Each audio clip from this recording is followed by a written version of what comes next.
Hello, everyone, and welcome back into another episode of Coast to Coast. We are continuing the theme of finding high-level guests to come in while Canada basketball is taking Karina Mustafa from us. And we have one I'm really excited about this week. One of my friends who you probably know from Twitter as being synonymous with Iowa State women's basketball, but she also follows the WNBA a lot.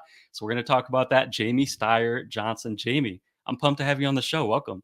Oh my gosh, Calvin, I'm so excited to be here. Obviously, always love talking basketball with you. Been a hot second since I've done any podcast appearances. Been able to kind of take a breather over the summer, which has been kind of nice, but dove all the way back in for this episode. So I'm really looking forward to it. Yeah, I feel like before we get into it, so you're obviously like very involved, like I said, with Iowa State and like just the college game in general, Big 12. With WNBA, do you sort of come at it more as like a fan, whereas in college, I feel like you're more kind of part of the media. Is that accurate? Yeah, it's it's a little bit of both, and it kind of depends on like the time of year. It kind of depends on what else I'm doing. Like there's been times where I have approached the WNBA very much from like a coverage perspective. But this season, especially this summer, especially, I had so much more that I was doing with the NCAA this past season, and also picking up volleyball for college, and so I just kind of needed a break, really. And so I haven't been doing my typical like deep dives on stats. I haven't been like digging into those rabbit holes as much, very intentionally. And so there's not an outlet that I generally have done WNBA coverage for anyway. So I have the luxury of doing that. But there would be a lot of times where I would do stuff just kind of for myself, or maybe I would do a guest spot somewhere, and I haven't done that as much. So very much a fan.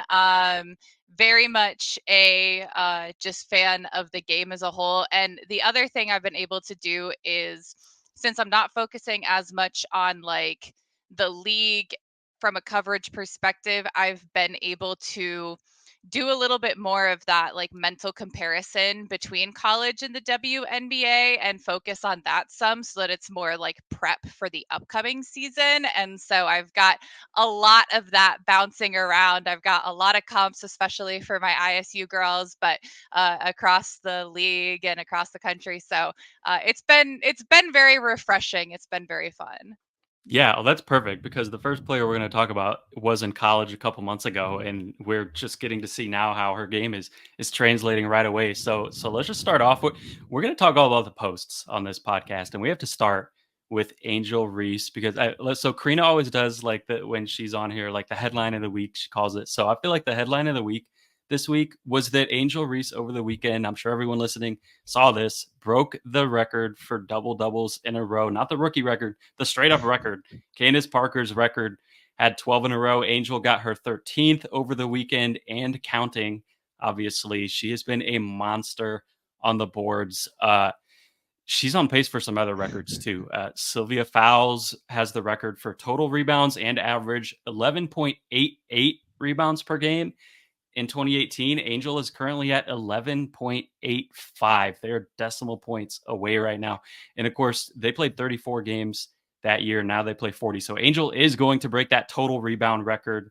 She may break that rebound for average. She's also on pace for a lot of rebounds in terms of like offensive rebounding, like the highest since Yolanda Griffith in 2001, which is ridiculous. So, Jamie, what obviously it's the rebounding for her. But apart from that, like what has made Angel so special and made her able to translate this early in her career? I mean, she's tenacious. Like I adore her work ethic. I think that she's someone who, because of how much she has just going on both on and off the court, people really doubted how she would translate. People doubted how she would be able to, adjust going from college to the pros so quickly. It's the toughest transition in all of pro athletics. And so she definitely has proven a lot of people wrong. Like that discussion is completely put to bed. Like I'm not even spending any more time on that. But so much of that comes from work ethic and comes from tenacity, comes from having that really intrinsic motivation where she is someone who wants to be great, and that's very obvious. Rebounding is effort. That is something that you will hear basically every coach say, basically every player say. And so for her to be able to go out and do these things that no one has ever done before as a rookie, playing in a league that is also so veteran heavy, is incredible. I mean, it's mind-boggling. It's not something I ever would have anticipated seeing anyone do in their rookie season. So that's been really exciting. Her rebounding is kind of the core of the game, where she's able to extend possession, she's able to get herself opportunities. And you and I talked about this a little bit, mostly because I was getting an assist from you on some stats. But um, what she's doing as far as not just rebounding, but her offensive rebounds, getting those second chance opportunities are huge. She is second in the league in putback points behind Tierra McCowan, which makes sense when you've got T in there. What I mean, that's something that she absolutely excels at. Something I love watching. I love post play. That's why we're getting into it here. But she's definitely doing a lot of work in there. And so she's able to do that, but she also can create for herself. So when you're looking at post play, usually you're going to have extremely high assist percentages on their makes. And that is true. Um, but Angels are a little bit lower. That is primarily because of the putbacks. She's sitting at about 62% of her twos are assisted. That's overall. But when you take out the putbacks, it does jump up to about 83.5%. That's pretty average for a post player. It's not actually on the high end. There's plenty of people who are sitting at like over 90%. And so the fact that she can also create for herself, you think about when she gets those isolations at the top of the key or on the elbow, things like that. She's able to go to the rim. She's able to get those kind of looks in addition to getting those good feeds. That's something that definitely sets her apart. So to have all of those things right away, to have those at all in your career is good. To have it right away when you come into the league, that is what is just frankly mind-boggling about her. Yeah, I love that you brought up the effort because I feel like for me, like you can talk about what translates and what doesn't, and then what translates eventually and what translates right away. And effort is the biggest thing that will always translate, and it'll always translate immediately. Like you can talk about Caitlin Clark, maybe had to and is still learning how to dissect blitzes and things like that. And she had a tough time with that in her first few games, or certain players come in and don't have a 3-point shot and then they add that to their bag. Like there's things that you just don't have right away as a rookie. But if you never take a play off and you are always busting it every time someone on either team puts a shot up and get into the rim, that will translate from day one. And that's what Angel has, which I love. I wanted to get your thoughts because I feel like and maybe this is like a chicken or the egg thing. I don't know. Maybe there's not a good answer, but I always see people say like, okay, on one hand, like Angel shooting like 40%. So, a lot of her rebounds are on her own misses. That kind of takes away from the rebounding. But then on the other hand, it's like, well, a lot of her misses, she cleans it up and still ends up making it. So she still Yeah. scored on that possession. So like which way does it go? Or does it go both ways? Like how valuable is that? There's something to be said for finishing your first shot attempt. But I also think that she's someone who takes difficult shots. She also is, as we've said, getting acclimated still. No matter what she's been doing, no matter how much she's demonstrated already, she is still in fact rookie. Going against, I mean, defense that is night and day compared to what you see in college, point blank period. Even when you are in the SEC, like that's what prepares you about as much as you possibly can be prepared, but there's still a pretty big jump. So, um, I think that the fact that she gets the misses and she still can clean them up and she still does finish on so many of her shots is probably more notable to me than the fact that there are ones that she's not finishing right away. I it's just so easy to give up on a play a lot of the time, and so to keep it alive, to keep fighting for it, that is what's going to be so valuable. And so that's the thing, you know, when you look at like her points per scoring attempt, she's just under 1. And so that's having you, you know, she's shooting just under 50%, whatever. So that's going to be a little bit low for what you would want, especially in the post. But when you still are getting those opportunities, that's what's going to allow you to improve upon that. So it's not perfect, but you're not expecting it to be perfect yet. And what's going to improve is the finesse, is the touch, is the ability to finish and find those better shots. And then if you can even come close to maintaining the ability to keep the play alive, to finish a second shot as you improve your finishing, I mean, I think that I would much rather have the rebounding and keeping the play alive, because the finishing theoretically is easier to improve upon because you can make a shot. You know, you just have to get a little bit craftier, but the fight to get it is what's really, really tough and what people you can't really manufacture. Yeah, I line up 100% with that. I'm glad you said that because it is like one of those things where if a player is going to give up on plays, like it's really hard to coach that out of them. But if a player is just having trouble finishing in traffic, like you can improve on that and you can coach that, and she can get to that point where she's able to finish around all the trees that maybe even in the Mhm. SEC she wasn't as used to going up Yeah, I mean, against. she'll get a little bit stronger. Like, I mean, you Yeah. also have to remember these are like 22, 23-year-old young women. Like, they are not anywhere near their physical prime. Like, you think in 4 to 5 years the ability to put on muscle, to, you know, kind of bang a little bit more with some of those strong posts inside. I mean, that's going to be unreal. The fact that she's doing it now compared to what you can get when you've had a couple years in the system and you're just physically more mature, because I feel like a lot of people don't even consider that, yeah, they're not even capable of being in their best shape, in their best physical condition yet.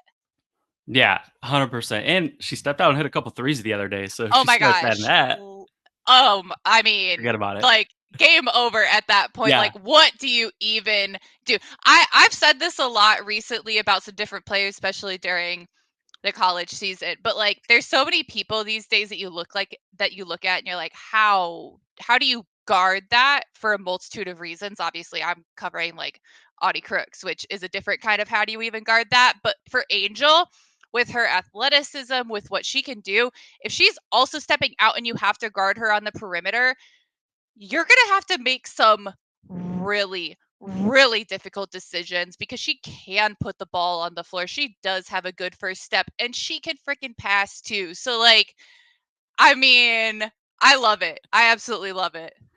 Yeah, I do too. And I know that you have some thoughts on like play the what you mentioned about her assisted percentage and Hmm. playing with guards, because she's playing with a really good guard right now in Kennedy Carter. And I just have to say, like, I love the Barbie Ken thing, Ken with a Yes. CH. It's like one of the coolest stories in the league right now, and I'm all about it. And I really hope that this turns into like this long term dynamic duo with Teaspoon for the Sky. One of these, like we can think of a lot of across basketball of examples of, I feel like good guard and big pairings that lasted years and had tons of success. And it feels like this could be the beginning of an era for them to do that. But just like in general with them, or just in general, like how important is the guard play, and what are your thoughts on like the kind of guard and post meshing? Yeah, yeah. So first of all, I oh, I'm kicking my desk in front of me. Um I have to say that I feel really like about as vindicated about anything as I've ever discussed in my career in sports, seeing Kennedy Carter do what she's doing this year, because in the off season I'm in a Lynx Facebook group, okay? And there was a post talking about who you would target. if you were, if I'm Cheryl and I'm figuring out what pieces am I adding. And to me, the number one thing was like a real point guard, because that's something that the Lynx had kind of struggled with the past couple of years. They kept like picking people up on hardship deals. So they would have kind of random ones that did really well. Like Lindsay Allen was a really great piece for them for a while, stuff like that. But I was like, man, I would love a good point guard. I listed a couple out, ended up getting Courtney Williams, who like has done an incredible job going from more of like a shooting guard to really having some of that point guard ability. But someone I had on there was Kennedy Carter. And of course, people immediately jumped down my throat. And she wouldn't fit here, talking about the, just she's obviously had some controversy, some issues in her time in the WNBA. But my thing was, look, all I'm saying is bring her into training camp, because Cheryl doesn't put up with nonsense. She absolutely has the skills. And so I think it would be a disservice to not at least entertain the idea that someone that talented, who has had some struggles, I mean, she had been playing overseas. I'm like, I think she's maturing. I love her game. So y'all, whatever, say what you want to say. And then she comes in this year and she does what she's doing. It shouldn't be shocking. If you know basketball, it's not shocking. I saw that there was like the clip of her lighting up the USA team when she was at A&M was making the rounds on Twitter yesterday. And so I love it. All that to say, I guess I told you so. But so the thing with post play is, you really, in most cases, are going to need a solid perimeter and preferably like a really good point guard to elevate your game. Because my biggest pet peeve is the lack of good post passing at all levels. Like, it's baffling. I mean, I ranted about this for hours cumulatively watching the NCAA tournament this past year, because you have these elite, dominant post players, and they have guards that either don't look for them, which is bad, or can't complete a good pass to, or can't complete a difficult pass, or heck, can't complete like a pretty average pass to them. And it's baffling to me why you wouldn't want to utilize that piece, because it opens everything up offensively to have a good post player. It is one of the single biggest things you can have to improve every player on the floor, to have a post player that draws attention. So I that's something I always am looking for. Um, and in the WNBA, thankfully, since it's a smaller league, people are going to be a little bit more up on their skill. You're going to have less of those gaps.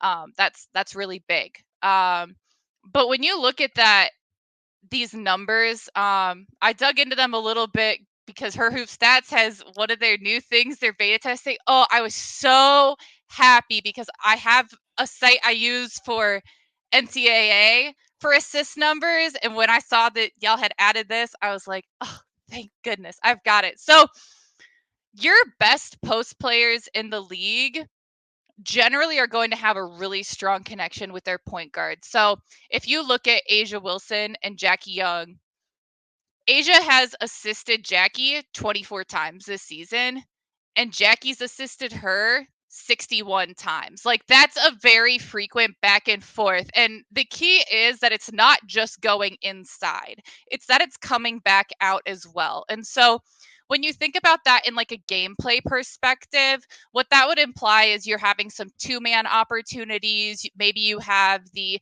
pick and roll. That's something that, I mean, people have been talking about for, well, years, but especially this season, just because that's been kind of a defining factor for a lot of these posts, because it's difficult to guard from the posts who are maybe less mobile. When you're thinking about just the movement abilities that, like, in Asia Wilson, that Brianna Stewart, that, Ezzy Magbagor, all of them have that ability to really move. And then you have some less mobile bigs like, it's Tierra McCowan. That's something that really can dice them up. So that's a really big one. Brianna Stewart to Sabrina Ionescu, 26 assists from Brianna to Sabrina, 43 from Sabrina back to Brianna.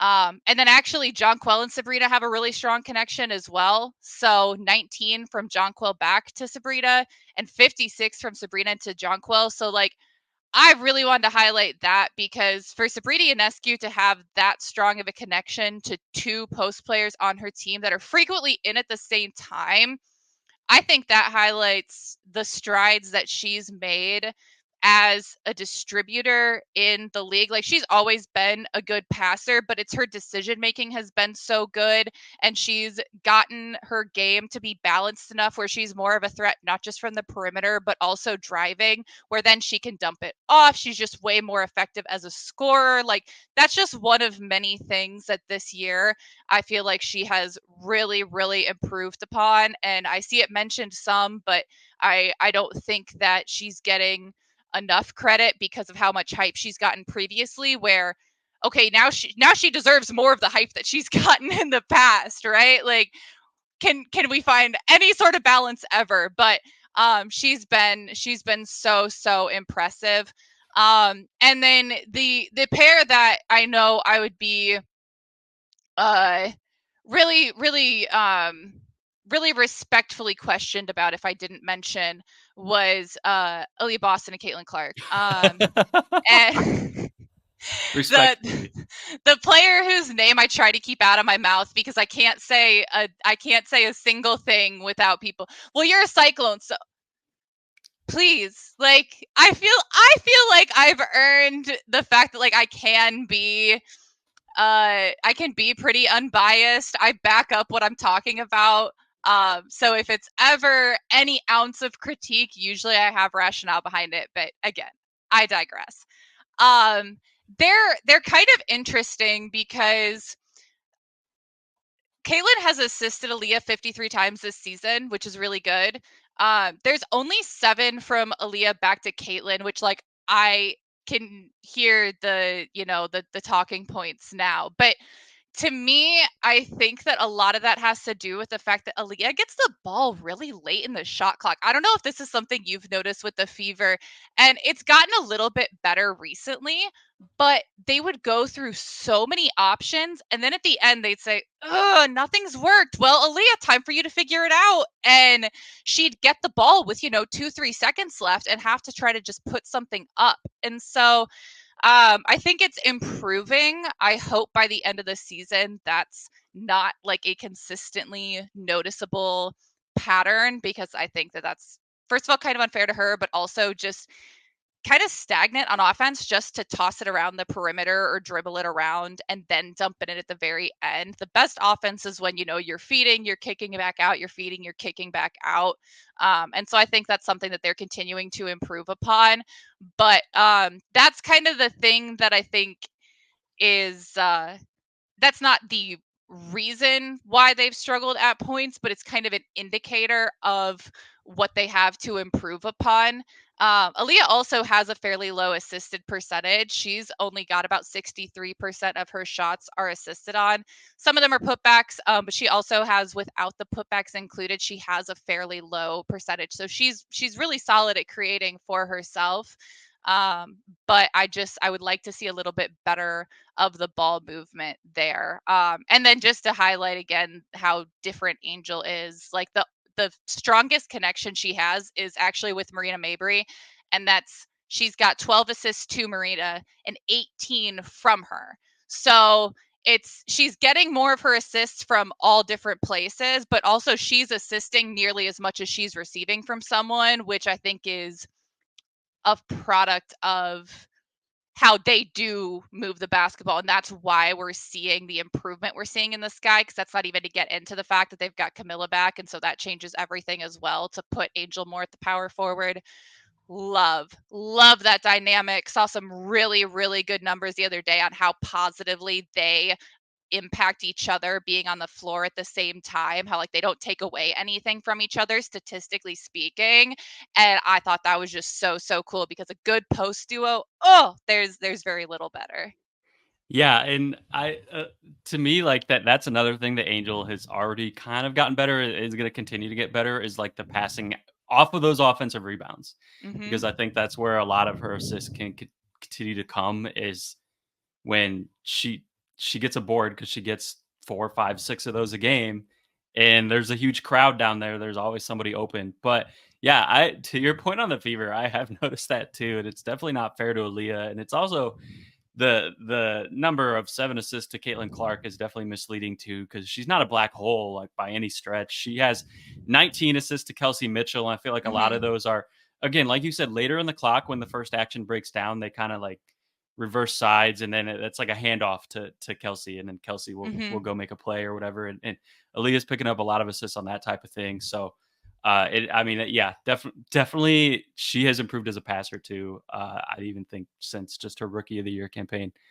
But I love all of that. Okay, I have to ask you because you talked about how much you love post play, and I even like I got these vibes when we were texting. You were like, I was like, let's talk about some posts, and you were like very pumped about it. Did you play basketball? And like, if so, were you a post player? Is that where Yeah. this comes from? Yeah, so I mean, I'm 6'1", and so I played all through high school. I had some potential opportunities in college, but for those that don't know, like me, my background, my mom's coached at Iowa State for 20 how old am I? 22 years. Her first day at Iowa State was on my 6th birthday, so I can always remember how long she's been there. But it's the only job she's ever had has been coaching. She started at Toledo directly out of college, and so I grew up around a basketball program. I knew how much time it took. I knew how much effort it was, and I knew that that was not what I was wanting to do in college. So I didn't play in college, but I played all through high school. I was a post player primarily. But my mom's a guards coach and a shooting coach, and so I could step out and I could shoot, and so if I would have been like frankly a harder worker, I would have been someone who like thrived in the current like stretch environment, but I was not a great athlete, like a great athletic specimen. And I had trouble jumping over a phone book kind of thing.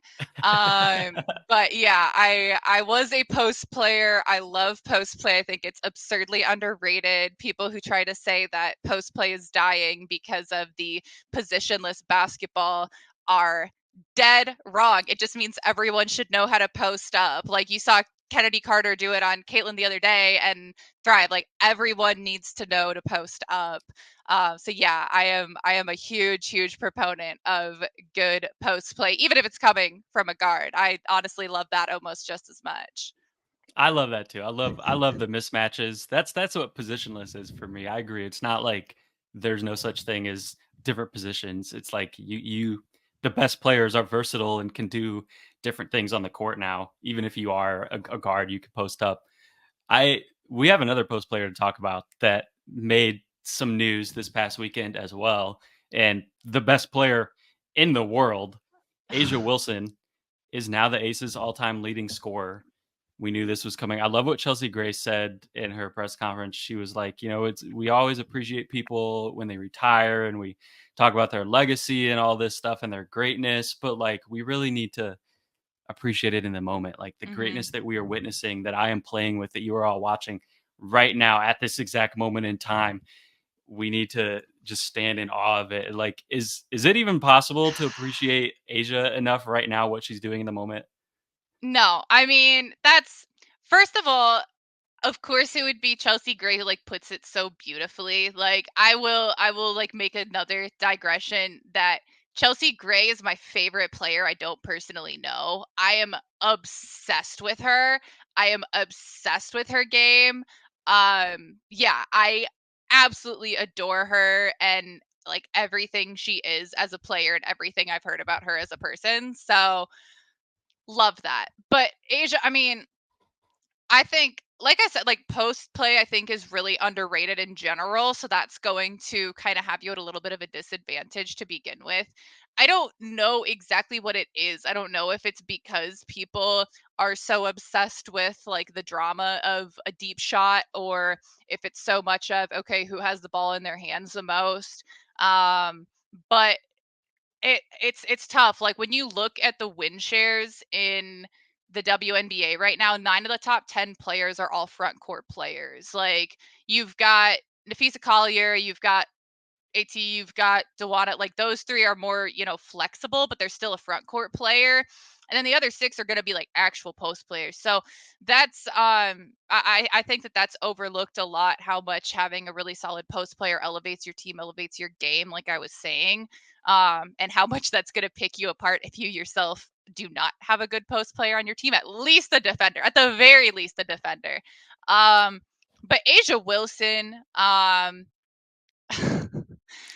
what do you even say? How do you even say it? Like, she wills her team to victory so often. She works. She does whatever needs to be done on any given day, and especially in a season where the Aces have certainly faced like a significant amount of adversity, where you've had injuries, you've had just people struggling in some ways, you just haven't quite figured everything out the way in which you maybe anticipated. I don't think that anyone in the Aces organization was thinking that this was going to be a cakewalk the way they were talked about. I think there were some people that thought that, oh well, you have this core coming back, you've done this before, so it should all be simple. That's just not the way basketball is. But I mean, without Asia, where are you right now? Like, it's incredible. And not just her play, but just her leadership. The way that she has embraced the relationship between her and Kate Martin is, I mean, one of the best stories in the WNBA. It is so, so sweet, and it's really not surprising at all. I know that last year when Ashley Jones spent some time with the Aces, I heard nothing but the absolute best things from her, just about how much they embraced her. She was there for a couple of short-term contracts and didn't really play a ton, but they were so kind, so welcoming, so supportive.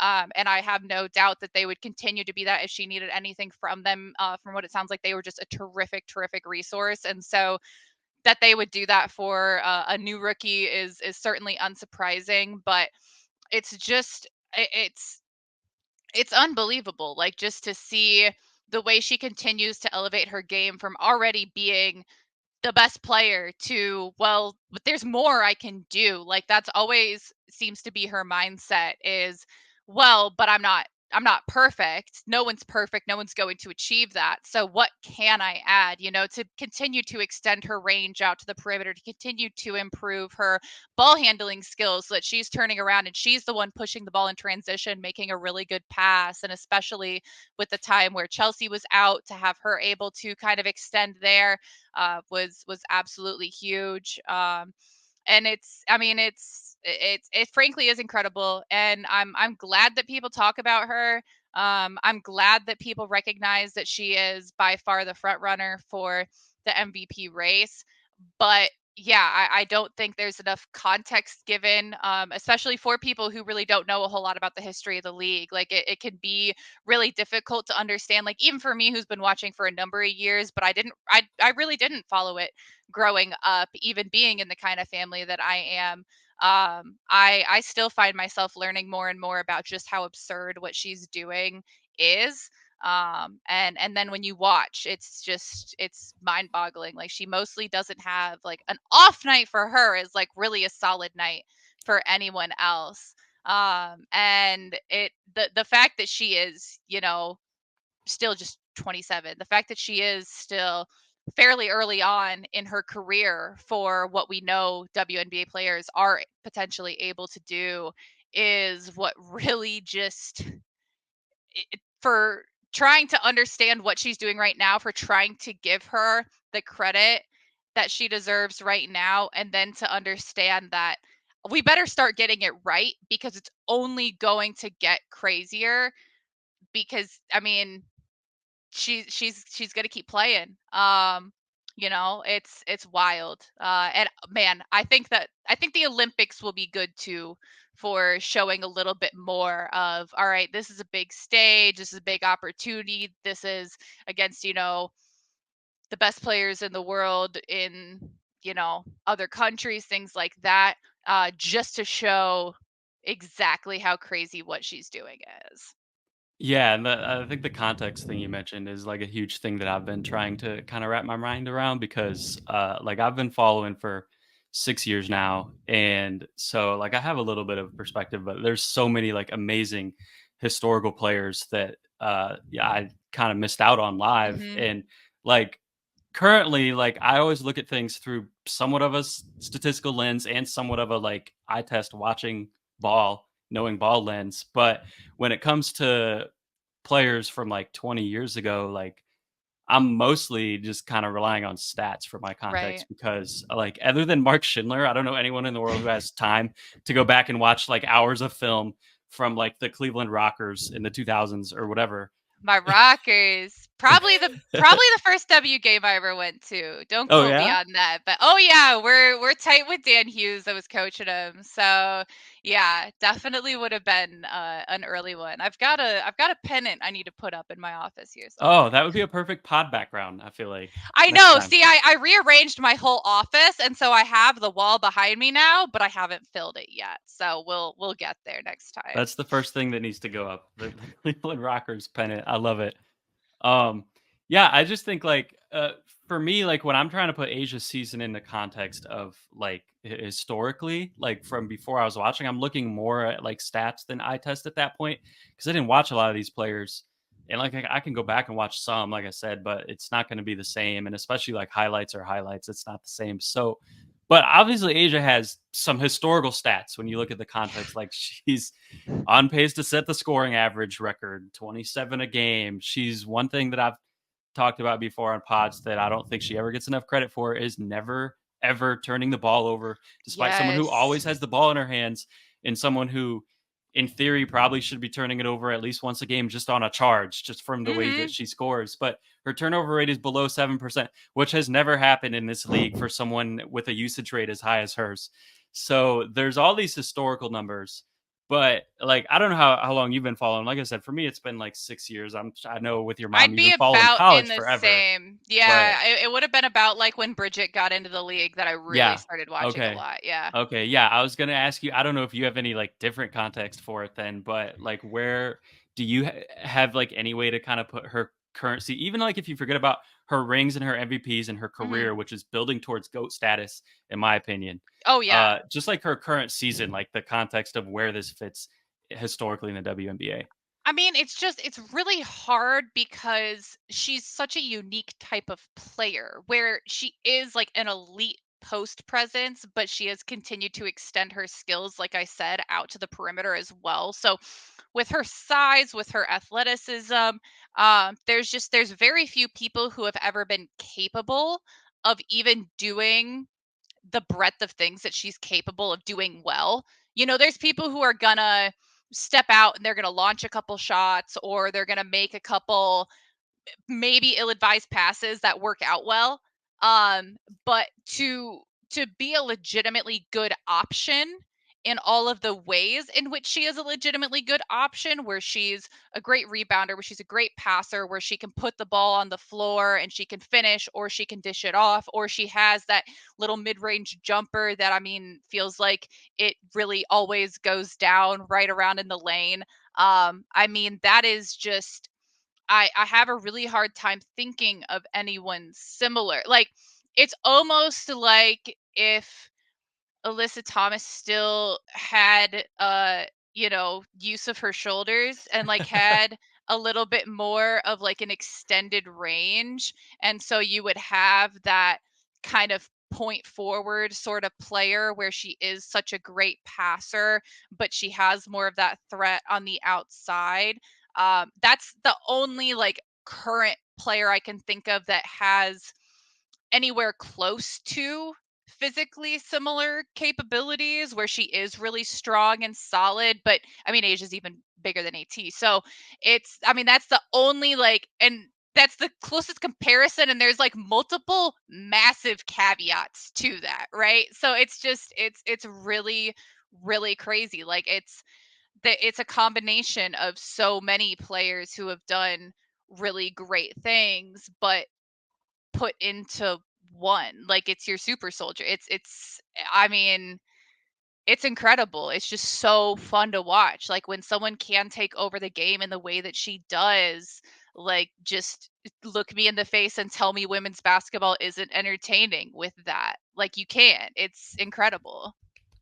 100%. And the chemistry thing you brought up earlier too, that I even aside from everything on the basketball court, I don't know if there's been a sports team across like every men's and women's sport that I've followed that has the chemistry of like this era of Las Vegas Aces in the last few years. And I Mhm. feel like Asia is a huge part Oh of yeah. that. And I mean, you would She's know the more than linchpin. Yeah. yeah, yeah, definitely. I love what Chelsea Gray said. Just to come back to it, we're witnessing greatness, and I'm trying as much as I can to appreciate it in the moment because I know that we're gonna look back on this career as like one of the greatest sports careers that we've ever seen. Yeah. Um, yeah, The go ahead. other thing I will say with that is like I think what's going to be really cool is in 10, 20, 30 years when you see these next generation and the next generation after that coming into the league, and when you can have these players who talk about the influence that Asia had on them, um that's where you really get to, okay, can we start understanding the scope of her influence? Because right now it's really hard to even contextualize because there's going to be these really far reaching impacts. You know, she's got the shoe coming, she's got, you know, some of the media coverage, she has the book. And so you're starting to kind of see that, but like her crossover, her mainstream appeal is obviously massive. And so, you know, you already see like Angel Reese talking about, you know, how great it is to play against her and what an inspiration she is. And that's someone who's, you know, a handful of years down the line. So for these people who are in, you know, maybe middle school, high school right now, who are being raised actually watching this league because, oh my gosh, all of a sudden you're capable of watching this league. And they see Asia Wilson and they see all the things that she's capable of and see, oh, maybe I should know how to post up and score in the post.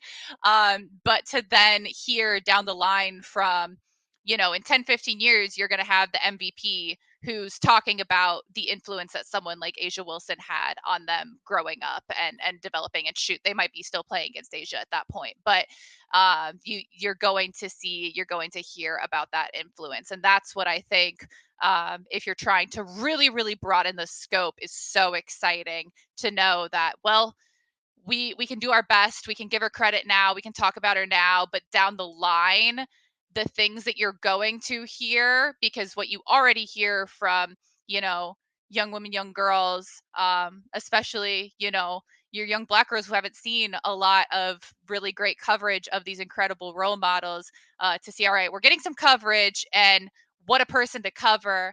And then you're going to get some of that context as we continue to move on. I just, oh my gosh, like it gives me chills to think about it. I just, yeah, the Aces as a whole, great group, but Asia Wilson, she's, I mean, she's one of one. I we're gonna have a whole lot to talk about with her for a long, long time to come. Oh, no doubt. And to me, when I always think about like the most influential athletes or like the greatest athletes, but especially like as a basketball fan, like in men's and women's basketball, I think about like the influence that people have on, like you said, on the younger generations and like outside of just on the court. And so I think about like Michael Jordan kind of changed the way how shoe deals work, and LeBron Yeah, changed free agency. Or on the women's side, like Candace Parker with being, you know, the first one to go on national TV and announce her college decision to go to Tennessee, and then like her work with TNT, and like so many people look up to her. And I think Asia is starting to be in that category now with the book and then the shoe, like you said, one of those people who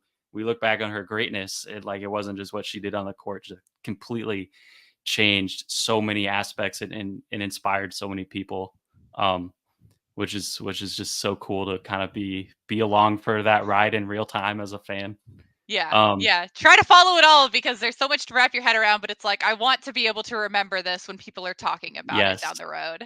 absolutely, yeah. Yeah. Did you have any other kind of last thoughts on just Asia or any of the post play stuff? Oh my gosh. I mean, I feel like I mean, I can just talk indefinitely on any given subject. But no, I feel like I about hit it. I think that, yeah, post play super underrated. True point guards also super underrated. Like I could do an entire other show on that alone. where people who know what they're talking about talk about it quite a bit, but it's not really talked about like in the mainstream because it's just guards and not guards, and that's not accurate. So having really good actual point guard plays, selfless distributors really help a whole lot. You can be a scorer and still be a distributor, but that's what I think uh, really elevates a good post player. And so that's no one exists in a vacuum. And so that's where that team chemistry really comes into play. Like you mentioned with the Aces, we're seeing it with the Sky really meshing together well. And so much of that starts at the top. I mean, just what a fun group to watch play. Teaspoon, I mean, What a perfect coach for the just group too. the love is there's too many people that get to make a career in athletics, especially women's sports, that I don't know if they have the best interest of everyone outside of themselves in their mind. And this isn't like a specific thing. I'm not like, throwing shade at anyone. I don't want people speculating like that, but that's just a general thing. And so to see someone who like so truly loves their group and has taken this group that has some people who have been overlooked, have been maybe talked down on for whatever reason, and is really helping to bring them to their full potential, and that's in half a season, is incredible. I absolutely love it. Above all, I always care number one for like the welfare of these players because I've known a lot of them as people, and I think that's overlooked a lot. So I absolutely love that. And then up in Minnesota, my Lynx, I think that their chemistry is really good up there. Really hoping that Fee is feeling better sooner rather than later. But I really love the group up there. Shout out to my girl Bridget Carlton. Let's go. Real excited. I really gotta hit up Krita for some Olympics content, see what she's gonna have cooking there. But no, I just love this league. There's a lot of really great stories, so it's super fun to get to talk about it for a hot second here with you. Yeah, I love and we love Canada basketball on this pod, obviously. So go Bridget Carlton. Yeah. Well, Jamie, thank you so much for hanging out. Where can everyone follow you at? Every platform, I've got the same handle. It's at JSteyz, JSTEYZ. Primarily, I'm on Twitter. I post pictures from concerts on Instagram. So if you're into that, like I post clips. I'm annoying like that. That's all I do is basketball and live music. Like again, I mentioned Dan Hughes. That's like been his thing. Like founding member of the Rock and Roll Hall of Fame. All that he's made a career as a basketball coach and going to concerts. That's like my goal is just to be that person. But my basketball stuff, that's going to be mostly on Twitter. I'll probably be getting back into that like after the over and after the Olympic break. I'll start ramping back up, do some WNBA coverage before I switch gears back to the NCAA season. Picked up some more volleyball for this year, so I'll have some of that too. That's perfect. I love volleyball. Okay, it's the season's like a month and a half away, so I'm so hyped for it. It's coming I up quick. know. I was looking at my schedule the other day because I've got like a very early season game already booked, and so I'm like, oh yeah, this is coming up really fast. I guess I'm gonna need to get to a practice in like August. Yeah, we're gonna blink and we're gonna be watching volleyball, which I can't wait for. Yeah, no Yeah, complaints. yeah, Jamie, thanks. Like I said, so much for hopping on the pod, giving us all your insight. Go follow Jamie, and when she says something about Kennedy Carter, listen to her because she knows ball. And yeah, thanks everyone for listening, and tune in next week.